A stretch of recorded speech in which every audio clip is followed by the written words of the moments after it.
And welcome back to the show. The COVID-19 pandemic has caused 500,000 jobs lost in New York City. Joblessness, demand for aid, and a looming eviction crisis are exacerbating the economic inequality which existed before the virus arrived last year. The mayor, New York City residents-elect in November of 2021, will lead a city changed by the new coronavirus. The pandemic has also hit the city particularly hard, killing more than 21,000 residents. New Yorkers have also been left to wonder if they'll be able to survive in the upcoming years ahead. Our next guest brings an outsider's independence and perspective. And also, he shares a little bit more because he is a candidate for mayor for the city of New York. And we're pleased to be joined by Chang. And Art, good to have you. Great. Thank you, Daren, for having me. Wonderful to have you. And as we talked about, obviously you're a candidate for mayor in the midst of troubled times. Talk to us a little bit about your candidacy and why you feel it's important that you threw your hat in the ring. Great. Well, thank you so much. It is a critical time right now. The city is really in trouble. I'm running because our city isn't working for anyone. I want to make it work for everyone. Our problems are interconnected, and that's the key to solving them. I know this because I have 30 years of unparalleled experience as a hands-on doer. I've worked in the public sector, in the city's law department, helping to build Queens West, the first project with universal broadband in the country. I was on the board of Safe Horizon for many years, and then the Brooklyn Public Library. I helped bring a bridge between technology and the tech education at CUNY and with the tech industry. And then I spent 9 years on the campaign finance board for the city and co-created NYC Votes. And most recently, I was on the school leadership team at Brooklyn Technical High School. On the private sector side, I started my career in the arts and architecture, got an MBA in finance, worked in banking, then joined the tech industry in New York City. I helped start the tech startup industry here. I started 12 small businesses, including 11 tech startups, and really thought about how we bring those two things together, not just with NYC Votes, but how we use technology to really take legacy industries and help them enter the 21st century, able to grow and prosper and to be more healthy. Our city has problems, and I see those problems as the opportunities. It's people like me who have been doing the work in the details, solving problems, and it's time for someone like me to run this city. I'm a child of immigrants who grew up in white middle America. I never fit the image of what you're supposed to look like or act like. So I know what it's like not to belong, and that's why I came to New York City. That's why I want New York City to be the place where everyone belongs and where the city actually works for everyone. And I'm committed to making that dream of New York City a reality. Yeah, well, talk to me about housing right now, because that's a key issue. If you're going to be the mayor, you're going to have to deal with this housing crisis. And you've got on one side, before we talk about affordable housing, I want to talk about the homeless, because that seems to be a growing population. How do you assess the city's homelessness problem, and what would you do to deal with that? Well, let me start off by pointing out some important facts. Over the past 30 years, the city's population has grown by about 1 million people. And the amount of housing that's been created over that period of time has been about 250,000 units of housing. And at the same time, we've had this income divide, right? This growing divide between people who have money and the people who don't. So we have had this growing number of people who've been living below the in tough circumstances. And that's really created this challenge. So before COVID, this was all a problem. And then when COVID hit, it's no surprise that the most vulnerable people began to get affected. Folks who had mental illness, people who had substance abuse, people who are living kind of on the edge, really struggled a lot. And so the homelessness problem, and I'll start there. The homelessness problem is very simple, right? It comes when people don't have a home. They don't have a home because they have lost their home. They're unable to pay The landlord has increased the rent. The lease has ended. They've had other disruptions in their family or professional life. They've lost their home. If you get homeless, if you become homeless in this city, it costs the city $176 to $240 a night to house you temporarily. It's cheaper for the city to keep you in your home, not to speak of the stress and the rupture to the community and the families and all the attendant problems that come about when someone loses their home. It is cheaper to keep people in their homes. But let's talk about the housing crisis we have now. We obviously have about 640,000 people living in NYCHA housing that was designed to really hold only 440,000 people. And that extra 200,000 people is a sign of how much demand there is, how much need there is for low-income housing. People are doubling up, taking their friends and family in. We also have over 200,000 cases of eviction cases in housing court. That's like the equivalent of the population of Boston. So we look at these things, and there are other factors I could throw in there too. We have a very, very large low-income housing problem. So over the short run, we need to keep people in their homes. And then over the long run, we need to have the biggest program to build low-income housing that the city has seen since NYCHA. Yeah, we talk about low-income housing. Obviously, it's much needed. We know New Yorkers are leaving. They're leaving the city. They're leaving for other boroughs. They're leaving for the outer boroughs. They're leaving the state. And you've got a real crisis when it comes to affordable housing.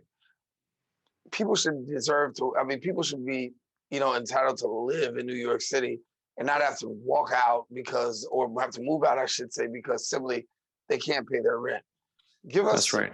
Give us what you see as a plan to deal with this issue that does not seem to be going away. Yeah. So the first thing we have to do, is we have to keep people in their homes. And by the way, we have to keep small businesses in their stores.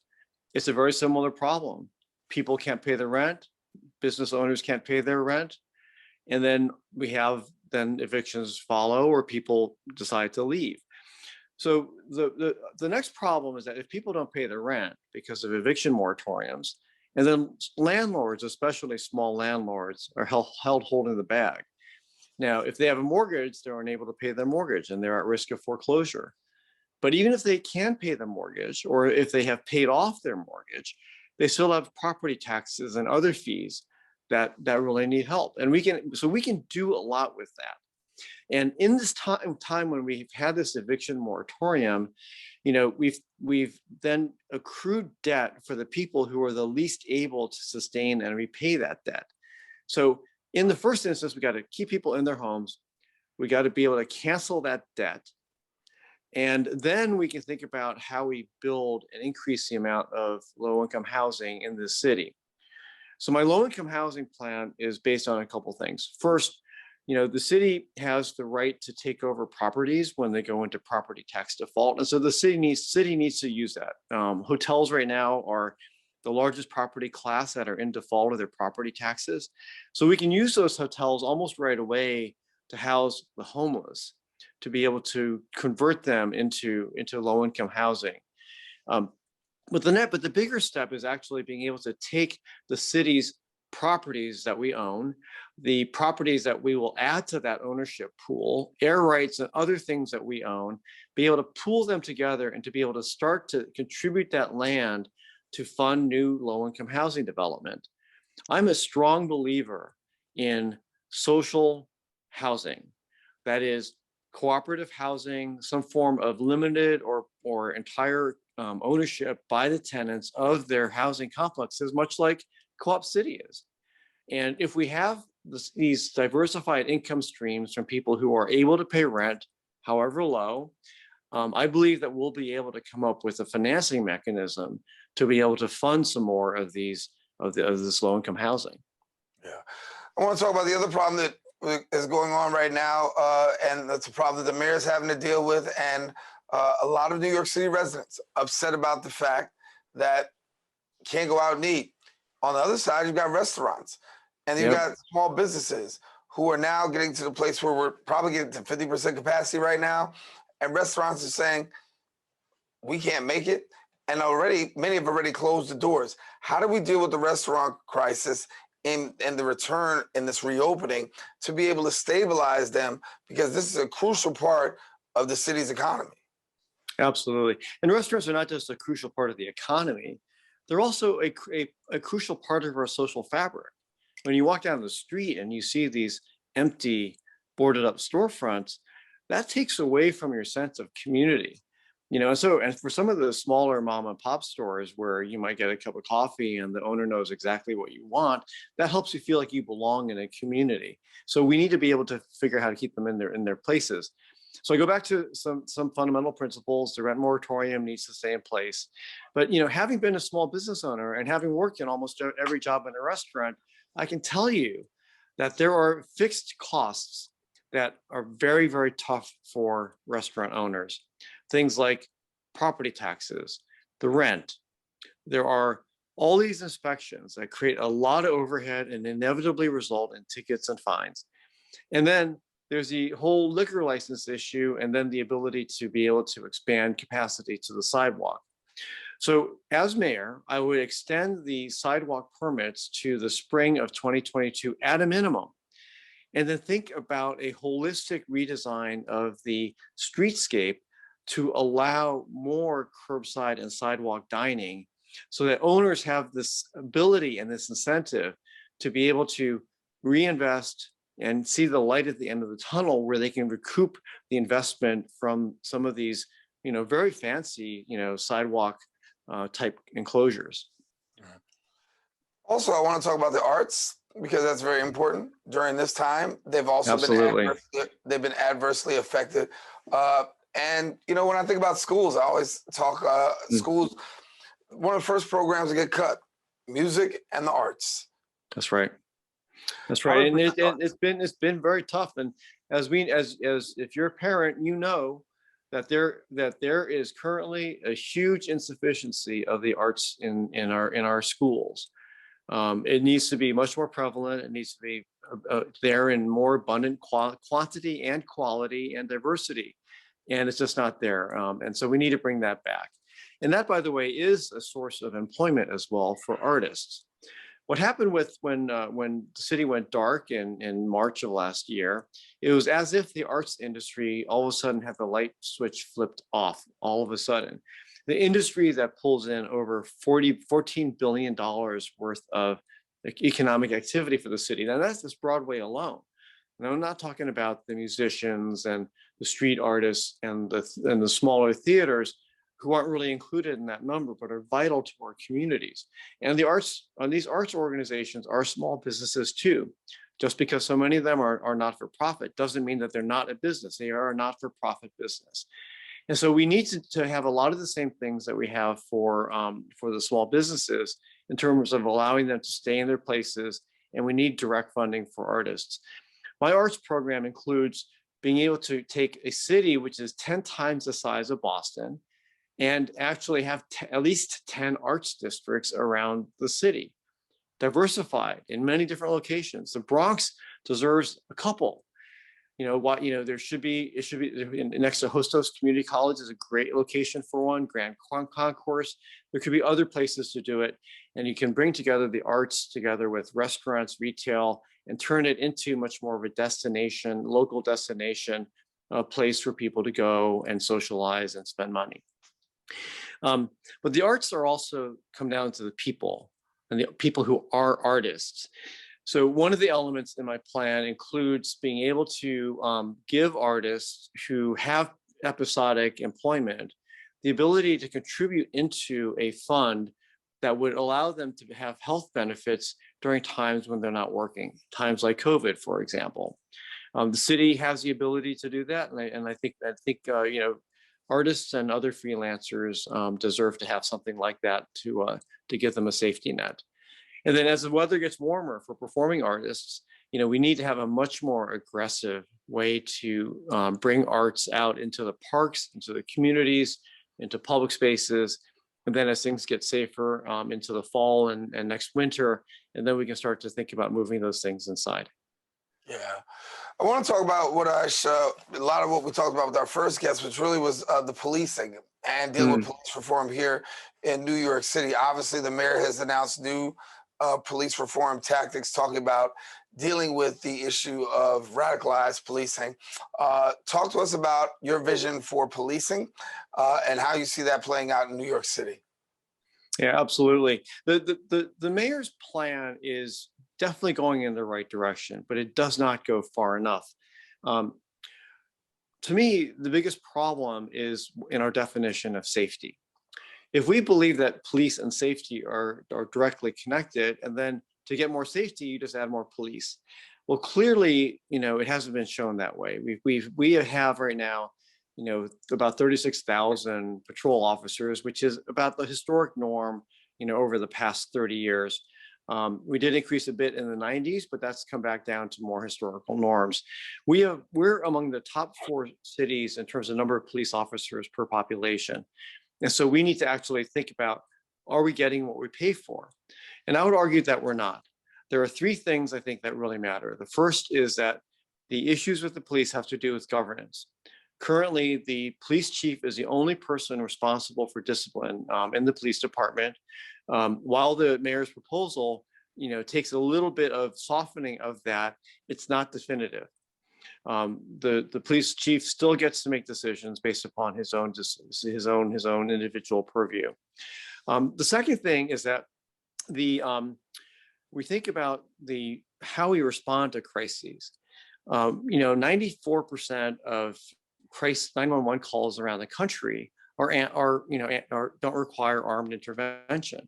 So why do we send armed militarized police officers into every situation?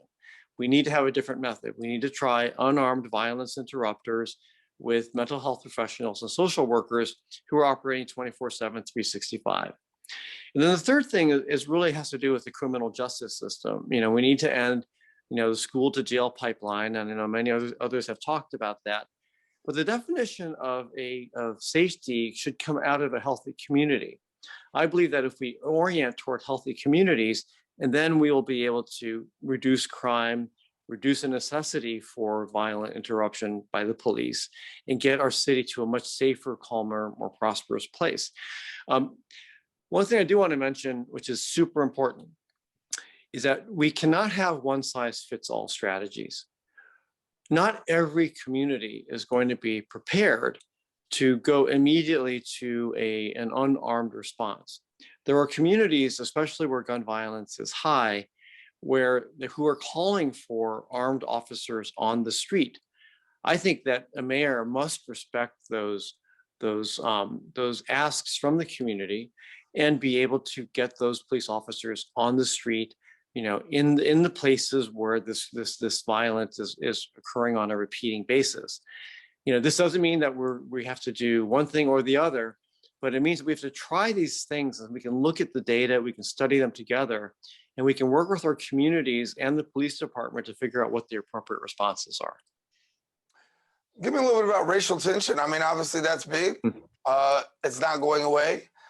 A mayor has to be sensitive to the racial tension, particularly in communities of color, when it comes not just to police, but also just in equity, jobs, employment, finance. How do you deal with the racial inequality that's out there? That is going to be a big project. And I'll just say something about the Asian community, because we've certainly seen a huge uptick in anti-Asian hate crime. And it is 10 times more than it was 2 years ago. It is the only ethnic group that is being targeted at an increasing level as compared to others.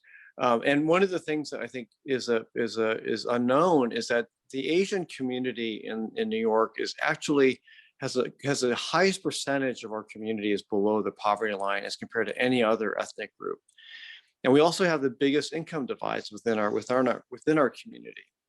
So I believe that one thing that we have to do is we have to find commonalities among all of us, that the experiences of Black people in the city are not too dissimilar from some of the experiences of very poor Asians in the city. And I think that we need to increase the level of investment and equity that goes into these communities, right? Healthcare, schooling, jobs, workforce development. So when I talk about my marquee plan, which is universal childcare, what I would like to do is to be able to deliver that childcare first in the communities of the greatest need. This would allow the parents, and particularly women, to be able to go back to work or to finish their degrees or to advance themselves and their families in a way that would then advance their entire communities. And so prosperity and eliminating this inequity and will lead to the elimination of injustices, in my view, coupled with a saner, policing effort.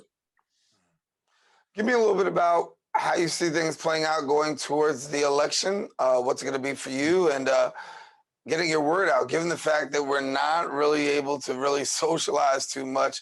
And with the vaccine coming, of course, things will be reopening softly, but you got a campaign that's fast moving. That's right, absolutely. I entered the race late, and about 11 weeks ago. And I just will say that, at this moment, I'm a dark horse candidate.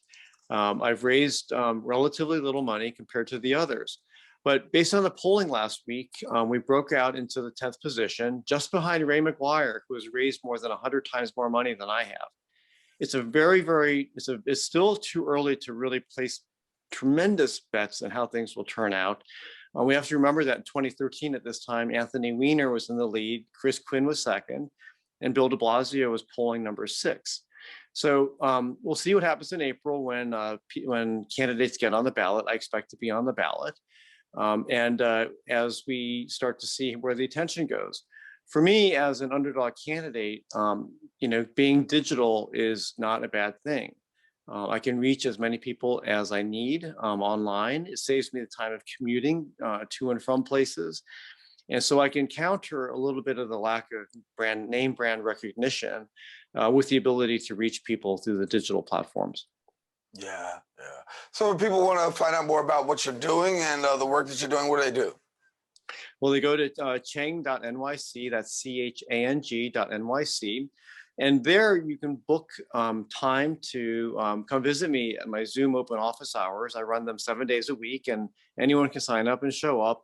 I'm also on Clubhouse a bunch. And so if any of your listeners are on Clubhouse, follow me and look for me when I'm there.